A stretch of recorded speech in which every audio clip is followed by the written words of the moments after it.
തെറ്റിദ്ധരിപ്പിക്കാൻ നടക്കുന്നത്. അവിടെ നിർമ്മിക്കുന്നത് എന്ന് പറഞ്ഞ് നിൽക്കല്ല, അതിന് ചോട്ടിന് വാചകം കൂടെ ഉണ്ട്. എന്തെന്നറിയോ? എന്താ? ജലീൽ കണ്ണമംഗലം ഏഷ്യാനെറ്റ് ന്യൂസ് എന്ന് അല്ലേ? ആരാ ജലീൽ കണ്ണ? എന്തിനാ പേര് മാറിപ്പോയത്? എന്തേ പറയാത്തത്? ജലീൽ കണ്ണമംഗലം എന്ന് പറഞ്ഞാൽ ആരാ? ഒന്നാന്തര AP സുന്നി. കണ്ണമംഗലം എന്ന് വെച്ചാൽ ഈ മലപ്പുറത്തുള്ള സ്ഥലമാണ്. മൂപ്പര് ജിദ്ദയിലാണ്, ഏഷ്യാന്റെ റിപ്പോർട്ടറാണ്, ഒന്നാന്തര AP സുന്നിയാണ്. ഇല്ലാന്ന് പറഞ്ഞാൽ ഞങ്ങൾ കൊണ്ടുവന്ന് തെളിയിക്കും. ഫോണ് ഇപ്പോഴുണ്ട്, ഫോൺ കോൾ റെക്കോർഡ് ചെയ്ത് വെച്ചിട്ട്. ജലീൽ കണ്ണമംഗലത്തിന്റെ ഫോൺ കോൾ ഞങ്ങൾ റെക്കോർഡ് ചെയ്ത് വെച്ചിട്ടുണ്ട്. പക്ഷെ ഞങ്ങൾ ഇപ്പൊ ഇട്ട് നടക്കണില്ല, കയ്യിലുണ്ട്, വേണ്ടി വന്നാൽ അതിടും. അത് മാത്രല്ല, നിങ്ങളുടെ പ്രഭാഷണങ്ങളിൽ പോലും ജലീൽ കണ്ണമംഗലത്തിന്റെ പേര് കടന്നു വന്നിട്ടുണ്ട്. അപ്പോ ഒന്നാമത് AP-കാരനെ പിടിച്ചിട്ട് ഗൾഫ് ന്യൂസ് രാത്രി 11:30 നമ്മൾ ഉറങ്ങേണ്ട സമയാ. അപ്പൊ അത് വന്ന പിടിക്കൂലെന്ന് ഇവർ വിചാരിച്ചു. ഗൾഫ് ന്യൂസിലാ വാർത്ത വന്നത്. വാർത്ത വന്നപ്പോ പടച്ചോമ്പരെ നമ്മളത് കാണിക്കാൻ വേണ്ടി ഗൾഫിൽ കൊണ്ടുവരുത്തി. കണ്ടോളാൻ പറഞ്ഞു. കാരണം ഇവിടെ ചിലപ്പോ ഉറങ്ങിപ്പോയാലോ അല്ലെങ്കിൽ പരിപാടിയിലായി പോയാലോ. അങ്ങനെ നമ്മൾ കണ്ടുപോയി. എന്ത് ചെയ്യും? നിങ്ങൾ കാണണ്ടെന്ന് വിചാരിച്ചു. നമ്മൾ കണ്ടുപോയി. നമ്മൾ അന്വേഷിച്ചു ആരായി ജലീൽ കണ്ണമംഗലം. കിസ്വ എന്ന് പറയുന്ന ഈ കമ്പനി അത് മക്കയിലുള്ളതാണല്ലോ, സൗദിയിലുള്ളതാണല്ലോ. അവിടെ അന്വേഷിച്ചു, കമ്പനിയിൽ പോയി. ആരാ റിപ്പോർട്ട് കൊടുത്തത്? അങ്ങനെ എല്ലാം അന്വേഷിച്ച് പിടിച്ച അവസാനം കള്ളനെ കിട്ടി. കള്ളനെ കിട്ടിയെന്ന് മാത്രമല്ല, അതൊക്കെ അവിടെ ഇരിക്കട്ടെ, അത് ഇൻഷാ അല്ലാഹ് പിന്നീട് വരും. അതിനിടക്ക് മുസ്ലിയാരാ ക്ലിപ്പ് ഇടുക. അപ്പൊ ഇയാൾ സ്ഥിരം ഒരു പണിയുണ്ട് പേരോട് മുസ്ലിയാർക്ക്. എന്ത്? പെണ്ണിന്റെ ഫോട്ടോ നിങ്ങൾ നോക്കണ്ട, അത് നിങ്ങൾ കണ്ണടച്ചിരുന്നാൽ മതി, പെണ്ണുങ്ങൾ നോക്കിക്കോട്ടെ. അപ്പൊ കക്കാട് പൈസ ചോദിക്കുന്നുണ്ട്, ഇല്ലെങ്കിലും പെണ്ണുങ്ങളുടെ ഫോട്ടോ സ്ക്രീനിൽ ഇട്ടിട്ട് നോക്കണ്ട എന്ന് പറഞ്ഞാൽ നോക്കായിരിക്കും. മാത്രമല്ല അത് കാണുമ്പോ സിറാജുലുദ്ദീൻ കുട്ടികൾ ഇങ്ങനെ എത്തിയൊരു നോക്കണത്. കാരണം ഇത് കൗമിനെ കൊണ്ടുവന്നിരുത്ത കൂടുതൽ അതായിരിക്കും. അങ്ങനെ എത്തിവരിഞ്ഞ് നോക്കണ്ടെന്ന് പറഞ്ഞിട്ട് അപ്പൊ വേറൊരു മുസ്ലിയുടെ ഒരു പ്രസംഗം. അതിനിടക്ക് അത് വേണമല്ലോ, നമ്മളിപ്പോ മറ്റേത് ഞാൻ വിശദീകരിച്ചു തരാം. അതിനിടക്ക് ആ വന്ന പ്രയോഗത്തിന് മുസ്ലിയാരുടെ വിശദീകരണം കൂടെ കേട്ടോളൂ, എന്നിട്ട് നമുക്ക് അതിന്റെ മറുപടി കേൾക്കാം. ഒരു സയ്യിദ് സമീപകാലത്ത് ജീവിച്ചിരുന്ന മഹാനാണ്. മദീനയിൽ ചെന്നാൽ എപ്പോഴും നബിതങ്ങളെ കാണും, നബിതങ്ങൾ സലാം മടക്കും. ഈ ഒരു 5 വർഷത്തിന് മുമ്പ് മദീനയിൽ ചെന്ന് സലാം പറഞ്ഞു. മദീനയിൽ നിന്ന് നബിതങ്ങൾ മടക്കുന്നില്ല. പൊട്ടിക്കരഞ്ഞിട്ട് ചോദിച്ചു, തങ്ങളെ എന്നോട് പിണങ്ങിയോ തങ്ങളെ? അള്ളാഹുവിന്റെ തൗഫീഖ് കൊണ്ട് ആ മാന ഞാൻ കണ്ടിട്ടുണ്ട്. പേര് ഞാൻ തൽക്കാലം പറയുന്നില്ല.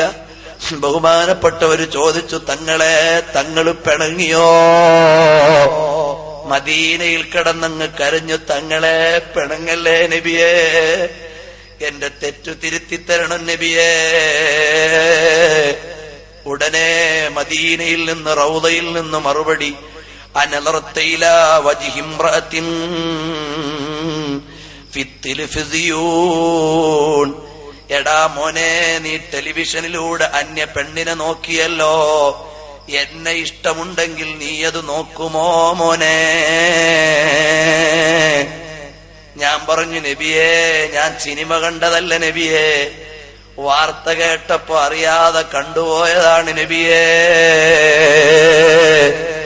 പെണങ്ങല്ലേ നബിയേ, ഇനി മേലിൽ ആവർത്തിക്കില്ല നബിയേ എന്നവിടെ കിടന്ന് പൊട്ടിക്കരഞ്ഞപ്പോ നബിതങ്ങൾ പറഞ്ഞു, ഇനി അങ്ങനെ ചെയ്യരുത്, ചെയ്യില്ലെങ്കിൽ ഞാൻ നിന്നോടുള്ള പിണക്കം മാറിപ്പോയി. നമുക്കെന്ത് അർഹതയാണ് മുഅ്മിനീങ്ങളെ? എത്ര അന്യപുരുഷന്മാരുടെ ഔറത്തും അന്യ പെണ്ണിന്റെ ഔറത്തും പരസ്പരം കാണുന്ന നമ്മളെ നബിതങ്ങൾ എടുക്കുമോ? സംശയാണ്. കാര്യം എന്താ കേട്ട? എന്താ പറഞ്ഞത്? ടെലിഫോണല്ലേ, ടെലിവിഷനില്ലേ? അനലർത്ത ഇലൽ മർഅത്തി, ഒരു പെണ്ണിലേക്ക് നീ നോക്കിയില്ലേ? 5 കൊല്ലം മുമ്പ് ഒരു തങ്ങള് അവിടെ ചെന്നിട്ട് സലാം പറഞ്ഞപ്പോ നബി പറ സലാം മടക്കണില്ല. എന്താ നീ TV കണ്ടില്ലടാ, പെണ്ണിനെ നോക്കിയില്ലേ? ആ നബി ഞാൻ സിനിമ കണ്ടൊന്നും അല്ലല്ലോ, വാർത്ത കേട്ടല്ലേ, എന്നാലും നോക്കിയില്ലേ നീ? ആ തങ്ങള് ഇവരുടെ പ്രസംഗിക്കാൻ വന്നിരുന്ന മൂപ്പർക്ക് അറിയാന്ന്, ഈ പ്രസംഗിച്ച മൂല്യർക്ക് അറിയാന്ന് ആ തങ്ങളെ.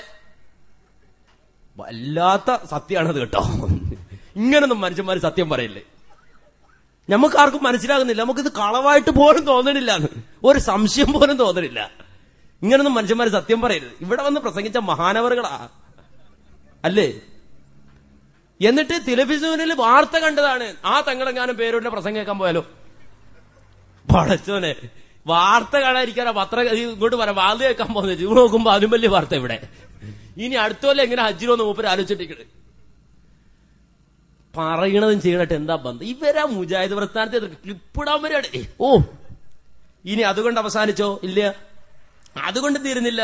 ഇനി നോക്ക്, ഇനി മാന്യ സഹോദരങ്ങൾ, ഈ വാർത്ത പടച്ചുണ്ടാക്കിയ വാർത്തയെ പറഞ്ഞോൻ തന്നെ തിരുത്ത. അത് ഇയാള് കണ്ടില്ല, ഇപ്പൊ ആദ്യം കണ്ടില്ല, കൊല്ലായി വരുമ്പോ കണ്ടില്ല, ഇവിടെ വരുമ്പോ കണ്ടിട്ടുണ്ടാവും. അതുകൊണ്ട് ഇവിടെ മിണ്ടണില്ല. എന്താ വാർത്ത? ഇവരുണ്ടാക്കിയ വാർത്ത കേട്ടോളൂ. വന്ന് അവിടെ കില്ല നിർമ്മിക്കുന്നു. അതിനകത്ത് രസം എന്താ പറയൂ, മുസ്ലിയാര് തന്നെ പറയുന്നുണ്ട്. ഇപ്പൊ പേരോട് മുസ്ലിയാരും പറഞ്ഞു, അവിടെ ബോർഡ് അടക്കം ഞാൻ കാണിച്ചത് റസൂലുള്ളാഹിന്റെ ഖബറിന്റെ മുകളിൽ പച്ചത്തുണി ഇടുന്ന അത് നിർമ്മിക്കുന്ന കമ്പനിയുടെ ബോർഡ് അടക്ക കാണിച്ചത്.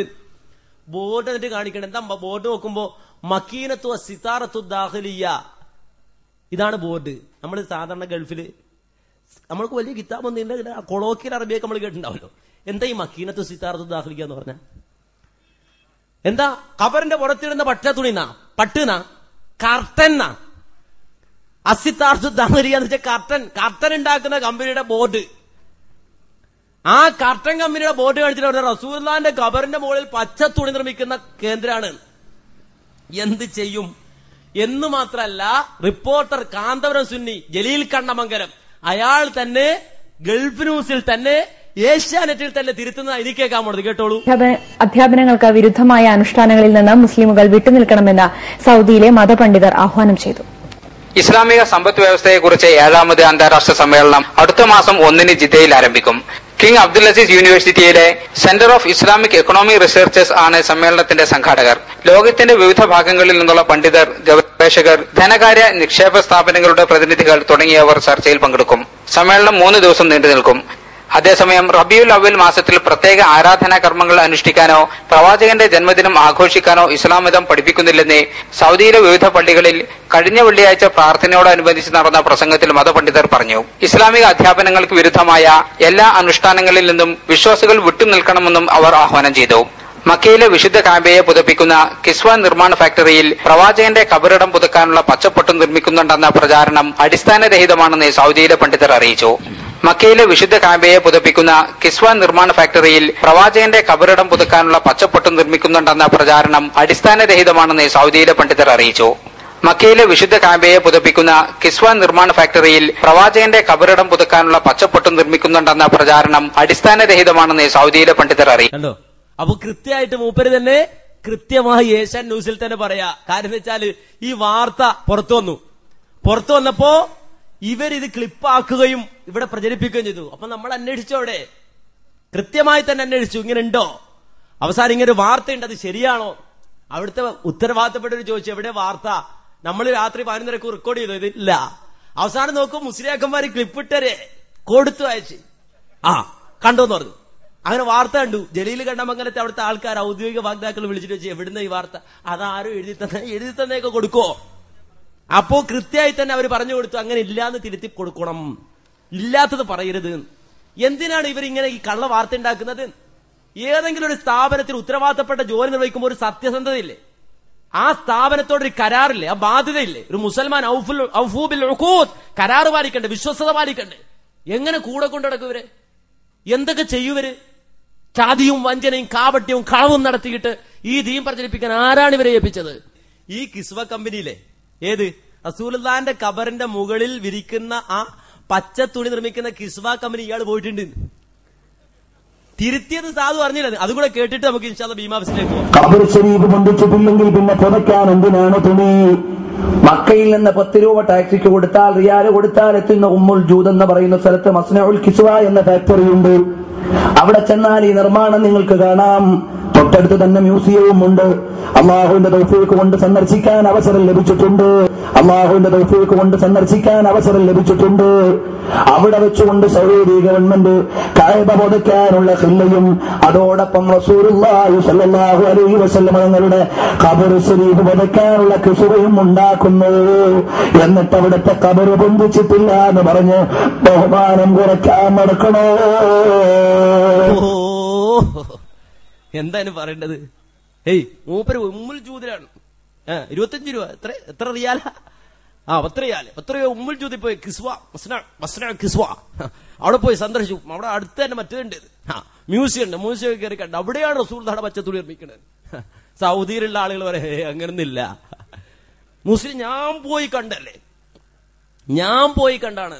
ഇങ്ങനൊന്നും സത്യം പറയല്ലേ മൂലാരെ, ജനം വിശ്വസിച്ചു പോകും. അതുകൊണ്ട് അവസാനിച്ചു. എന്തിനാ ഇങ്ങനെയൊക്കെ ഉണ്ടാക്കിക്കൊണ്ടുവരുന്നറിയോ? നമുക്ക് ഇവിടെ ഉറൂസ് നടത്താൻ ഇവർക്ക് ജാറം മൂടാനും, തട്ടാമല പള്ളിയിൽ ജാറം മൂടാനും, കടുവപ്പള്ളിയിൽ ജാറം മൂടാനും, ഭീമാപ്പള്ളിയിൽ ജാറം മൂടാനും. ഇവിടെ വന്ന സ്വാതന്ത്ര്യ ബന്ധമില്ല. ഭീമാപ്പള്ളിയായിട്ട് നമുക്ക് ബന്ധമില്ല. ബന്ധം നമ്മൾ ഉണ്ടാക്കി തരാം. ഇല്ലെങ്കിൽ ഒരു